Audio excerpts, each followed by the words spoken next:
స్త్రీ రేపురా 1960 నుంచి 1980లో జరిగిన ఒక యథార్థ సంఘటనే ఓ స్త్రీ రేపురా. బ్రిటిష్ పరిపాలన తర్వాత జరిగిన కథ ఇది. ఆంధ్రప్రదేశ్ ప్రాంతంలో ఒక చిన్న గ్రామంలో ఈ సంఘటన చోటు చేసుకుంది. ఆ గ్రామంలో ఉన్న వాళ్ళందరినీ భయపెడుతున్న ఒక యథార్థ సంఘటనే ఓ స్త్రీ రేపురా. ఈ కథ గురించి తెలుసుకోవాలనుకుంటే మా ఛానల్ని ఎవరైతే ముందుగా విజిట్ చేస్తారో వెంటనే సబ్స్క్రైబ్ చేసుకోండి. అలాగే మా నోటిఫికేషన్ కోసం బెల్ ఐకాన్ని క్లిక్ చేసుకోండి. 1960లో ఒక గ్రామంలో ఒక ఇంట్లో కొన్ని అరుపులు వినిపించాయి. ఆ అరుపులు ఏంటా అని చుట్టుపక్కల ఉన్న వాళ్ళందరూ ఆ ఇంటికి వెళ్ళసాగారు. దాని తర్వాత తెలిసింది ఏంటంటే ఆ ఇంట్లో సరోజిని అనే ఒక ఆవిడ పురుటి నొప్పులతో బాధపడుతుంది. వెంటనే అక్కడున్న మహిళ పురుడు పోసే ఒక ఆమెని అక్కడికి తీసుకొచ్చింది. ఆ తర్వాత సరోజినికి పురుడు పోసాక సరోజిని ఒక బిడ్డకు జన్మనిచ్చింది. ఆ బిడ్డ ఆకారం చూడటానికి తెల్లటి రంగు పోర్చి ఉంది. అలాగే ఆ బిడ్డ యొక్క వెంట్రుకలు కూడా గోల్డ్ కలర్లో ఉండటం వల్ల అక్కడున్న వాళ్ళందరూ ఈ బిడ్డ ఒక బ్రిటిష్ వాడికి పుట్టిందని అందరూ వాళ్ళలో వాళ్ళే మాట్లాడుకొని సాగారు. ఈ విషయం తెలుసుకున్న ఊరి పెద్దలు సరోజిని ఒక బ్రిటిష్ వాడితో తిరిగి ఒక బిడ్డకు జన్మనిచ్చిందని ఆవిడను తన బిడ్డను ఊరి నుంచి వెళ్లివేశారు.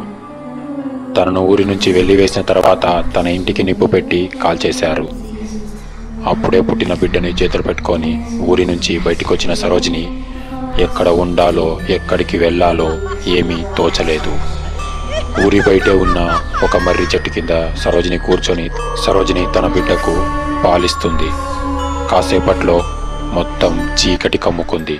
ఒకవైపు గబ్బిలాల సౌండ్లు, మరోవైపు నక్కల అరుపులు వినిపించసాగాయి. దాంతో భయపడిన సరోజిని తన బిడ్డను ఎలాగైనా సరే కాపాడుకోవాలని తన బిడ్డను పట్టుకొని తను ఆ మర్రి చెట్టు కిందనే అలాగే కూర్చుండిపోయింది. దాని తర్వాత తనకే తెలియకుండా తను అలాగే కూర్చున్న చోటే ఉన్నట్టుండి నిద్రలోకి జారుకుంది. తెల్లారాక నిద్రలేచి చూసేసరికి సరోజిని చేతిలో తన బిడ్డ కనపడలేదు. దాంతో భయపడిన సరోజిని తన బిడ్డ కోసం వెతుకులాట సాగించింది. తన బిడ్డను నక్కలు తీసుకెళ్ళుంటాయని అనుమానంతో అడవిలోకి వెళ్ళసాగింది. అడవిలోకి వెళ్ళిన సరోజిని దాదాపు 6 నెలల పాటు అడవిలోనే తన బిడ్డ కోసం వెతుకుతూ సాగింది.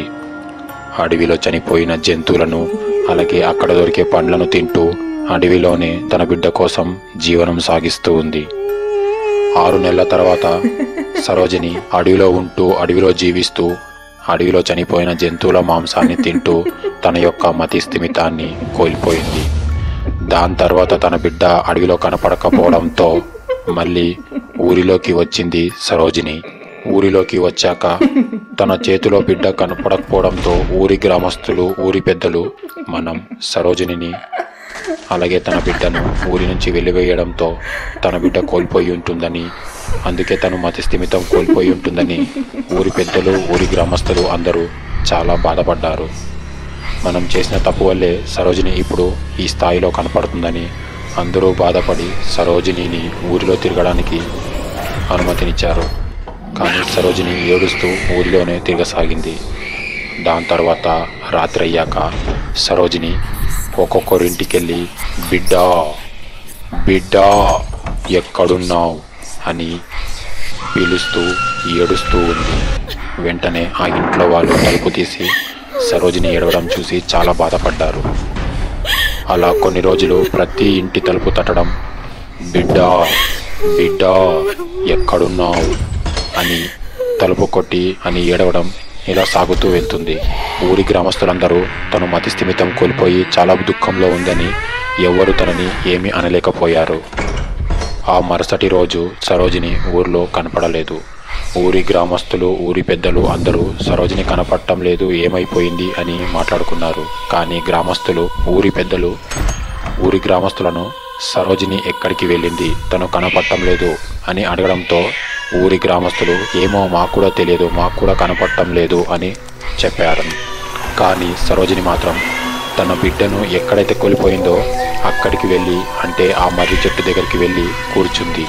కొన్ని రోజుల తర్వాత ఆ ఊరి యొక్క వ్యక్తి ఒక పని మీద మర్రి చెట్టు వైపు సాగుతూ వెళ్తుండగా మర్రి చెట్టు కింద కూర్చొని ఉన్న సరోజినిని చూసి ఆ వ్యక్తి సరోజిని దగ్గరికి వెళ్ళాడు. కానీ సరోజిని అప్పటికే చనిపోయింది. తను చనిపోయి చాలా రోజులైంది. తన దేహం మొత్తం కుళ్ళిపోయి పురుగులు పట్టి ఉండడం చూసి ఆ వ్యక్తి భయపడి అక్కడి నుంచి గ్రామంలోకి తిరిగి వచ్చేశారు. ఆ విషయాన్ని ఊరి గ్రామస్తులకు గ్రామ పెద్దలకు చెప్పడంతో అక్కడున్న వాళ్ళందరూ మనం చేసిన తప్పు వల్లే తనకు ఇలా జరిగింది అని అందరూ బాధపడి మనం చేసిన తప్పుని కొంతైనా తీర్చిదిద్దుకుందాం అని సరోజినికి దహన సంస్కారం చేస్తే వాళ్ళు చేసిన తప్పుని కొంతైనా తీర్చిదిద్దుకుంటాం అని అనుకోవడంతో సరోజినికి దహన సంస్కారం చేద్దామనుకున్నారు. ఎప్పుడైతే ఆ ఊరి వాళ్ళు సరోజిని దహన సంస్కారం చేశారో అప్పటి నుంచి సమస్య చాలా పెద్దదయింది.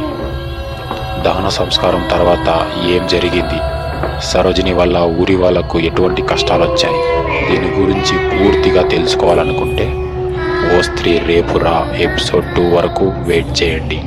ఓ స్త్రీ రేపురా ఎపిసోడ్ 2 వరకు వెయిట్ చేస్తూ మా ఛానల్ని సబ్స్క్రైబ్ చేస్తూ నెక్స్ట్ ఎపిసోడ్ కోసం బెల్ ఐకాన్ని ఎనేబుల్ చేసుకోండి. Stay tune. మళ్ళీ కలుద్దాం.